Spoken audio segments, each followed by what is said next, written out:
할렐루야, 오늘도 좋은 날입니다. 잠언 17장 1절 말씀 묵상입니다. 오늘은 가정의 화목이라는 제목으로 말씀을 나누도록 하겠습니다. 가정이 화목한 것이 너무나 중요합니다.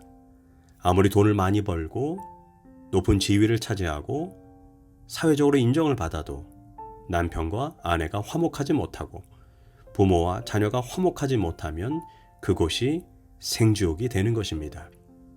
가장 가까워야 할 사람, 자주 만나야 할 사람, 서로 힘이 되어야 할 사람과 대치할 때 그것처럼 피곤하고 고통스러운 일이 없습니다.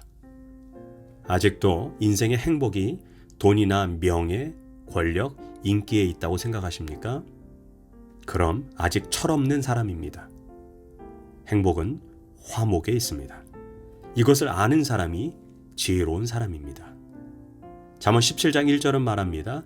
마른 떡 한 조각만 있고도 화목한 것이 제육이 집에 가득하고도 다투는 것보다 나으니라. 두 가정이 있다고 합시다. 한 가정은 몹시 가난합니다.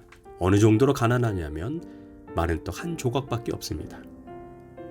사실 떡이 마르다는 것은 퍽퍽하고 맛이 없는 음식입니다.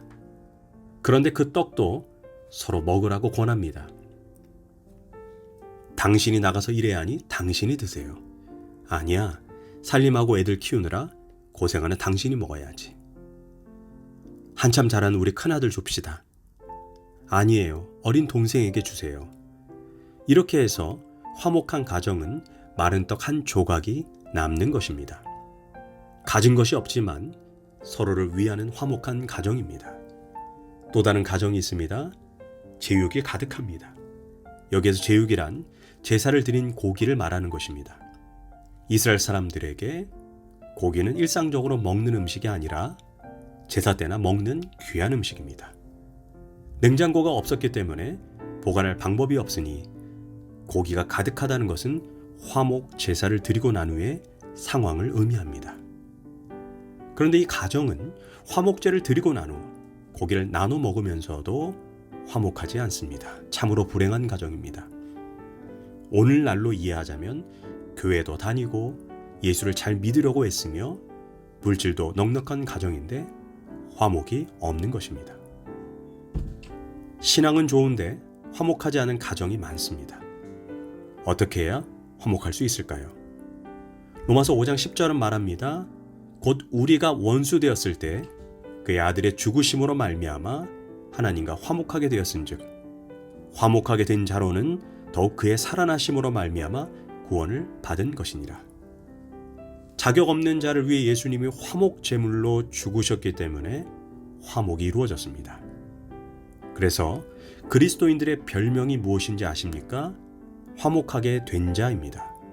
그런데 화목하게 된 자들이 모인 가정, 교회, 공동체가 화목하지 않습니다.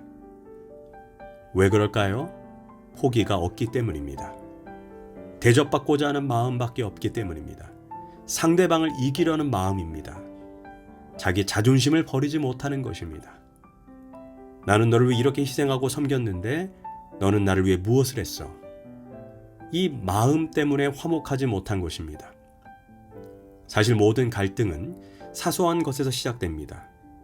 우리가 큰 싸움으로 번지는 이유는 사실 사소한 것에 목숨 걸기 때문입니다. 14절은 말합니다. 다투는 시작은 둑에서 물이 새는 것 같은즉 싸움이 일어나기 전에 시비를 그칠 것이니라. 모든 큰 다툼과 가정이 깨지는 것은 사실 작은 것에서 시작됩니다. 호미로 막을 수 있는데 가래로 막아야 하는 경우가 결국 생깁니다. 사실 부부간의 이혼 소송이 자존심이라는 사소한 다툼에서 큰 갈등으로 번지고 결국 파국을 맞이하게 됩니다. 기억해야 합니다. 둑에서 생긴 작은 틈이 발달이 되어 마침내 둑이 터지는 결과가 생깁니다. 이 사실을 잘 알고 큰 싸움으로 번지기 전에 지혜로운 사람은 물러설 줄 알아야 합니다. 사실 지는 것이 이기는 것입니다. 양보하는 것이 행복입니다. 큰 그림을 보지 못하고 비합리적이고 감정적으로 반응하면 나중에 돌이킬 수 없는 후회를 하게 됩니다. 그래서 작은 갈등이 나중에 큰 싸움으로 번질 수 있다는 것을 명심하고 초기에 진화하는 것이 지혜입니다. 사실 가족끼리 싸워서 이기면 뭘 합니까? 매주 아니 매일 봐야 하는 육신적인 가족과 십자가로 맺어진 영적 가족이 대치하고 싸우면 뭘 합니까? 기억하십시오. 화목에는 대가가 필요합니다. 예수님이 죽어야만 우리를 살릴 수 있었습니다. 이처럼 우리의 자아도 죽어야 나의 가정, 공동체도 화목할 수 있는 것입니다. 그래서 화목제물 대신 예수님의 마음을 본받아야 합니다. 예수님이 나를 위해 죽으셨는데 나에게 베푸신 하나님의 사랑이 얼마나 큰데 내가 그 사랑을 받았는데 내 육신적인 가족과 영적인 가족에게 이 작은 사랑 하나 그냥 주지 못하겠는가? 아무 대가를 바라지 말고 주자. 이런 마음이 필요합니다. 그때야 비로소 화목해질 수 있는 것입니다. 이기려고 하면 순간의 자존심은 지킬 수 있을지 모르지만 반드시 다툼과 고통이 따라옵니다. 내가 죽고 지려고 하면 순간의 자존심은 잃어버려도 이후에 평화와 기쁨이 내 마음에 다가옵니다. 예수님의 마음을 품었기 때문입니다.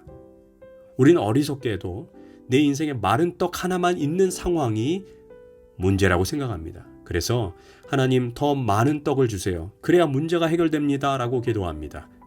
아닙니다. 예수님의 마음이 없으면 제육이 많은 것이 도리어 문제가 됩니다. 떡이 부족한 것이 문제가 아닙니다. 오히려 내 마음에 예수님이 계시지 않기에 문제가 생깁니다. 그래서 먼저는 수직적으로 하나님과 올바른 관계가 세워져야 합니다.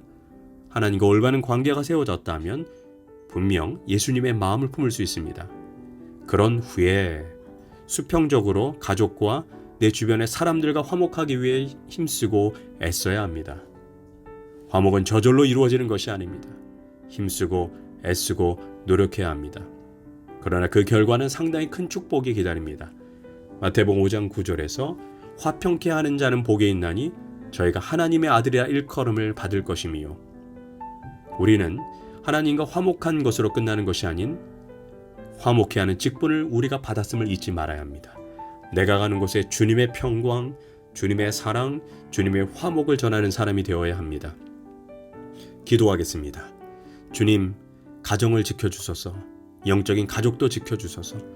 예수님께서 도저히 용서받을 수 없는 나를 용서해 주신 그 마음을 품고 그 눈으로 내 가족을 품어주고 내 영적인 가족도 품어주고 용서하게 하소서. 예수님의 이름으로 기도합니다. 아멘.